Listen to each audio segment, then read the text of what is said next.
A creature's got a date with destiny. Here's your look at the new Titanic Creations LLC Nosferadon.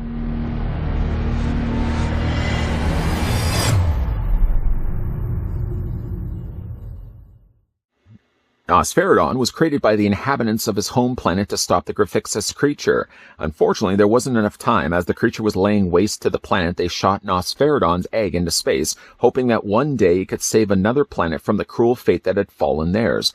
Eventually, the egg landed on Earth and was discovered by a young Jewish boy in the 1930s Germany named Wolf. As Nosferadon hatched, he created a bond with Wolf. After Wolf's parents were taken away, Nosferadon and Wolf both set out trying to find them, while also knowing that the one day would come when the Griffixus pathogen would come to Earth, and Nosferadon would have to live up to its destiny of stopping it.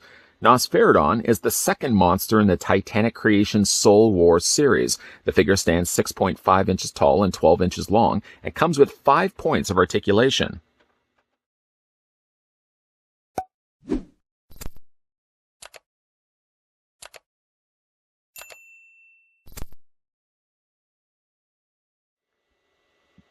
Before we get a closer look at Nosferadon, once again, I'd like to thank the folks over at Titanic Creations LLC that provided both the samples of Nosferadon and the previously looked at Titanicus. Speaking of which, how about we do some size comparisons? We'll move over Nosferadon. I love the names that they're coming up with these. And we'll bring in Titanicus.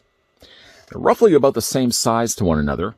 Let's maybe do tail to tail, head to head. Just put them like this.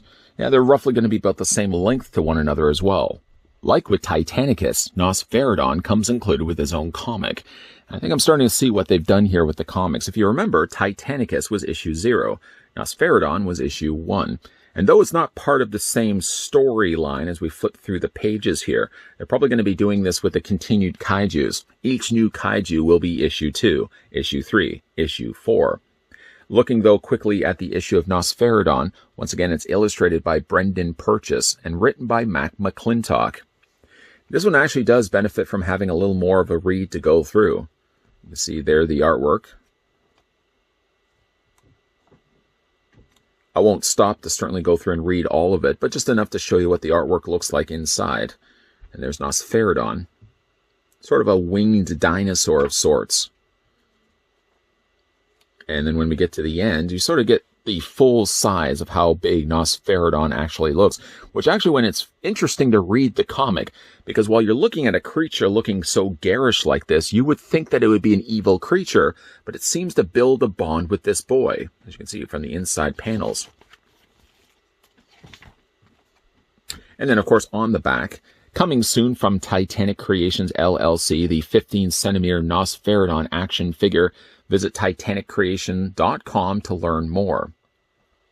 On to now looking at Nosferadon. And Nosferadon, I think, benefits from having not only more articulation than Titanicus, but certainly a lot more color as well. Picking up the figure, once again, there's a fair bit of weight actually going on here. And there's a lot more moving components that we'll talk more about in a second. I guess we'll start things first with looking at the head sculpt of Nosferadon. Again, I really like the names that they're coming up with for these creatures. While it may look scary, I guess this thing actually is not harmless, but a little more of a peaceful creature. I think the coloring and the sculpting on this guy is fantastic. I really like the way they've sculpted the head sculpt. I'm guessing it's safe to say that it has 6 eyes, 3 on one side, and I'm spinning around. You can see 3 on the other side as well. It's got some really intricate looking sculpting on the interior of its mouth as well. One thing that really sells me for this particular kaiju is the color scheme that they went with. A color scheme that, while looking at it, wouldn't really think that it would work well. Purple and sort of this off orangey yellow, and yet looking at it actually does do things quite well. This one does have very large wings. Kind of like the way that they've got these little vines that come out as separate pieces. Really very elaborate looking design here. The wings, though, are my favorite thing about it. I really like the way they designed the wings. Now, based on the way it's articulated, the arms are only going to be able to swing forward and back this way. You can't hinge them out, so you can't get a wide fanned wingspan on Nosferadon. Maybe that could be something that they could release down the road with one that actually does have a full wingspan. I kind of like the more compact nature of this one. Again, when we look at the detail work that they've incorporated into the torso area here, not to mention as well these spindly looking arms. He doesn't have any articulation, I should say, actually here in the wrists, but he has it here, certainly in the shoulders. We'll talk more about that in a second.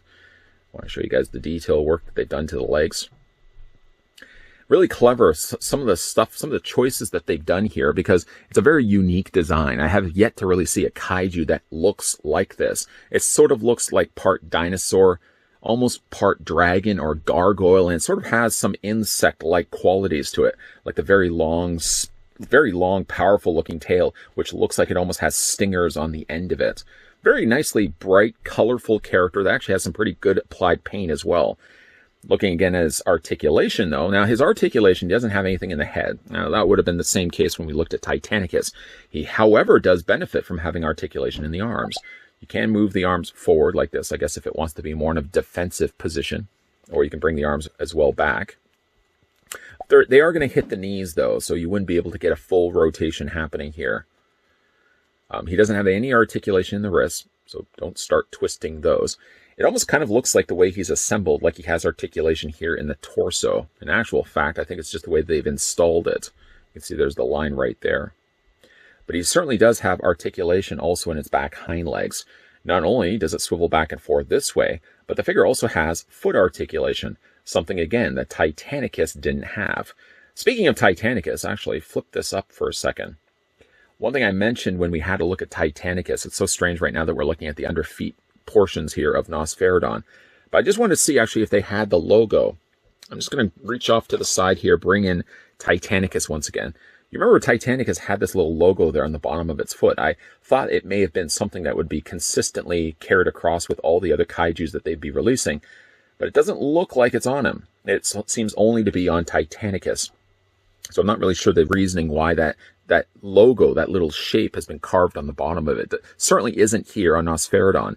And then there is also articulation on the back tail. So you can also rotate that back and forth this way as well. There's no any additional articulation on the top of the tail, but certainly it's nice to be able to see that there's articulation happening in the tail portion here as well. Just one last look at certainly the top of its body. All these nice sticking out spikes. A lot of cool character going on here with the design of Nosferadon.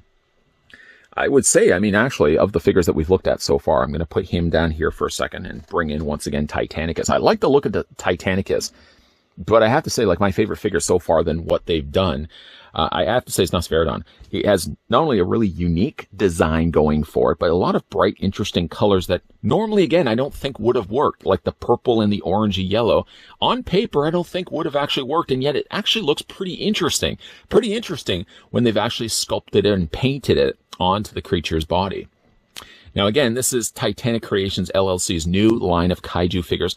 Titanicus would be number 1, and Nosferadon would be the second one that they've released. And if you are interested, pick these ones up for yourself. I'll provide the link down below in the video description. The price point on these are $60 a piece. So $60 for Titanicus, $60 for Nosferadon. The reasoning probably why the price is at $60 and maybe not less, it's just because of how many of them they had to produce. Like, they're not retail released figures. They're something that you're probably having to buy directly from their website alone. So the price point is going to be a little higher. But, you know, I have to say, though, I really like the designs of these. I'm curious to really see where this line is really going. Having already now looked at 2 figures, I'm really anxious to see more from Titanic Creations LLC. One thing I'm really digging about the Titan Creations line is also the boxes that these figures come shipped inside. As you can see, the artwork of Nosferadon on the outside, funny enough, more darker of a purple than what we actually get with the figure. It's more of a bluish purple on the box, and yet what we actually get is more closer to being like a violet purple. Still, violet and that yellowy orange shouldn't work, and yet maybe it's the fact it's on this kaiju body. It seems to actually be different, and that's one of the things I really like about the creature. It also benefits from having more articulation than that Titanicus we looked at before. Titanicus, unfortunately, only had articulation in its arms, articulation in its legs, whereas at least Nosferadon, you can move its shoulders, you can move its legs, you can move its feet, and you can also move its very long, destructive-looking tail. Yes, of the 2 that we've looked at so far, between Titanicus and Nosferadon, I'm going to have to award it for Nosferadon as certainly being so far the coolest figure that we've gotten from Titanic Creations. Speaking of Titanic Creations, Once again, I'd like to thank the team over there for taking the time and sending both of these my way. Which one do you like? Let me know down below in the comment section. And if you are interested in picking up Nosferadon or Titanicus, I'll provide the links down below in the video description that will take you on over to their website. And then from there, you can pick out which one you'd like to have in your collection, or you'd like to maybe get both of them. The link will be down below in the video description. If you guys are new to this channel, you're enjoying the content you're seeing. I hope you're enjoying the content you're seeing. Make sure you hit that subscribe button down below. Turn on the bell notification so that you're getting those friendly 411 reminders from YouTube as to when new videos are going to be popping up. And make sure, yes, you're keeping your peepers peeled because there will be more videos coming your way. As always, thanks for watching. See you guys next time.